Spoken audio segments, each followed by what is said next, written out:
विनोद चंडा ने आज राज्य भवन में हिमाचल प्रदेश कांग्रेस संगठन के नवनियुक्त महासचिव के रूप में पदभार ग्रहण किया। इस अवसर पर उन्होंने पार्टी संगठन को मजबूत करने और आगामी पंचायती राज चुनावों में कांग्रेस के निर्णायक जीत का भरोसा जताया। पदभार संभालने के बाद विनोद चंडा ने कहा कि कांग्रेस पार्टी का मुख्य फोकस युवाओं और महिलाओं को अधिकतम भागीदारी सुनिश्चित करवाना है। उन्होंने कहा कि पार्टी जिला स्तर पर विशेष अभियान चला रही है, जिससे से अधिक लोग संगठन से जुड़ सके और जमीनी स्तर पर पार्टी को मजबूत बनाया जा सके। उन्होंने प्रदेश सरकार के कार्यों का जिक्र करते हुए कहा कि हिमाचल प्रदेश में जनहित के मुद्दों पर गंभीरता से कार्य किया जा रहा है। ग्रामीण क्षेत्रों में सड़कों की मरम्मत, महिलाओं के हितों की रक्षा, न्यूनतम समर्थन मूल्य से जुड़े मामलों पर ठोस निर्णय लेना सरकार की प्राथमिकताओं में शामिल है। विनोद चंडा ने विपक्ष पर निशाना साधते हुए कहा कि भाजपा के नेता केवल झूठा प्रचार कर रहे हैं और आपसी गुटबाजी में उलझे हुए हैं। उन्होंने जयराम ठाकुर से सवाल किया कि लोकतंत्र की बात करने वाले भाजपा नेता आपदा के समय हिमाचल के हित में एकजुट क्यों नहीं हुए।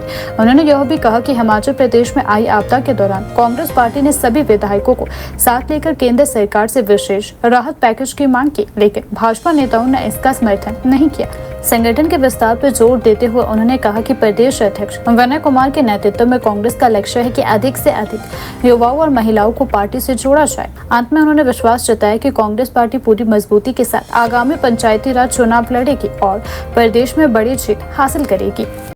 हमारा युवाओं से यही आह्वान है, ज़्यादा से ज़्यादा लोग इसमें पार्टिसिपेट करें और यंगस्टर जितने पढ़े लिखे लोग और युवा आगे आएंगे उतना पंचायतें हमारी विकसित होगी, हिमाचल प्रदेश विकसित होगा और नए आयामों को छुएगा।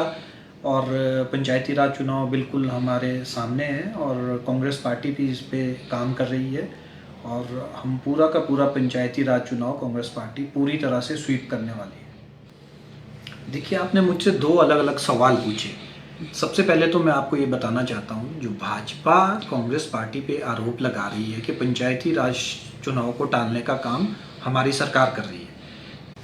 कांग्रेस सरकार की ये प्राथमिकता थी कि पूरी जो रोड्स हमारे डिस्कनेक्ट हो गए थे, बिजली पानी हमारी जो कट गई थी, वो सारा सुव्यवस्थित करके लोगों तक पहुंचाया जाए, रोड्स खुलवाए जाए, तो फिर जाकर चुनाव करवाया जाए। उसके पीछे ये मंशा थी कि ज़्यादा से ज़्यादा भारी मात्रा में लोग पंचायती राज चुनाव में अपनी भागीदारी सुनिश्चित कर सकें।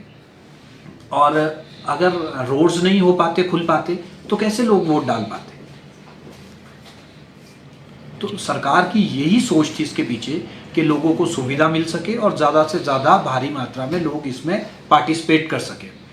और दूसरा आपने सवाल पूछा कि आरोप जो लगा रही है गारंटियों को लेकर कि झूठी गारंटियां हैं। बीजेपी के लोग हमें बताएं, वो धरातल पर जाए। हिमाचल प्रदेश एकमात्र ऐसा राज्य है जिसने ओपीएस बहाली की, पहली कैबिनेट में ये डिसीजन लिया गया, तो इसमें क्या झूठ है। महिलाओं को जो महिलाएं इसमें फॉल करती है इस क्राइटेरिया में, उनको 1500 रुपये दिए जा रहे हैं। आप लाहौल स्पीति जाके वहाँ महिलाओं से पूछे, आप पांगी भरमौर में जाकर वहाँ की महिलाओं से पूछे, आप शिमला जिला के कुपवी में जाके वहाँ की महिलाओं से पूछे, उनको 1500 रुपये मिल रहे नहीं मिल रहे। आज जो हमने दूध की बात की थी, दूध खरीदा जा रहा है कि नहीं खरीदा जा रहा है, उसका समर्थन मूल्य बढ़ा दिया है।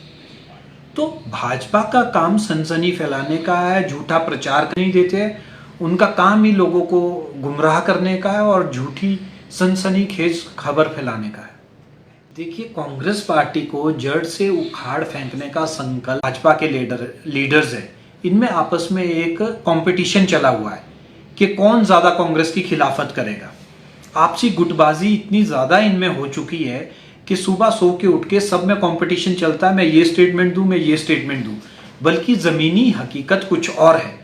हिमाचल प्रदेश बहुत अच्छा काम कर रही है, लोगों से जुड़े हुए मुद्दे को उठा रही है, लोगों से आम जनता को उसका फायदा पहुंचाने का काम कर रही है। और बात रही लोकतंत्र की, जयराम जी की मैं स्टेटमेंट देख रहा था कि पंचायती राज चुनाव में लोकतंत्र की हत्या की जा रही है। भाजपा से मैं पूछना चाहता हूं कि लोकतंत्र की हत्या भाजपा कर प्रदर्शन करते हैं। जब हिमाचल प्रदेश में आपदा आई थी, हिमाचल प्रदेश में विधानसभा में एक प्रस्ताव लाया गया कि सभी विधायक मिलकर जयराम ठाकुर जी की अध्यक्षता में प्रधानमंत्री महोदय के पास जाते हैं और उनसे हिमाचल प्रदेश के लिए स्पेशल रिलीफ पैकेज की बात करते हैं। तो भाजपा के लोगों ने वॉकआउट किया, धरना प्रदर्शन किया, ये विधानसभा से बाहर भाग गए। जब आरडीजी बंद हुआ, फिर विधानसभा में दोबारा प्रस्ताव लाया गया कांग्रेस पार्टी द्वारा और सभी विधायकों से मांग की गई कि आप लोग चले और प्रधानमंत्री महोदय के पास जाते और आरडीजी बहाली की बात करते। फिर भाजपा के विधायकों ने सदन से वॉकआउट किया। 4 इनके चुने हुए सांसद लोकसभा में बैठते, एक भी सांसद बताए कि इन्होंने पार्लियामेंट में आवाज उठाई है हिमाचल प्रदेश के स्पेशल रिलीफ पैकेज की, या वहां पे इन्होंने आवाज उठाई है कि आरडीजी बहाली की, मनरेगा की बहाली की, और फालतू के धरना प्रदर्शन करने में ये आगे है। तब क्यों नहीं इन्होंने धरना प्रदर्शन किया जब इनके एक विधायक के ऊपर रेप के चार्जेस लगे थे?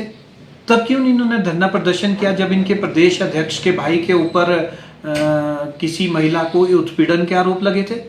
तब क्यों नहीं इन्होंने धरना प्रदर्शन किया जब इनके पूर्व सांसद वीरेंद्र कश्यप जी के बेटे के ऊपर महिला को छेड़छाड़ी के आरोप लगे थे? तब कहां थी भाजपा? बताए। इनको सिर्फ हिमाचल प्रदेश के लोगों को गुमराह, प्रदेश की भोली वाली जनता को भड़काने का काम करते हैं, पर अब लोग इनके भड़कावे में नहीं आने वाले।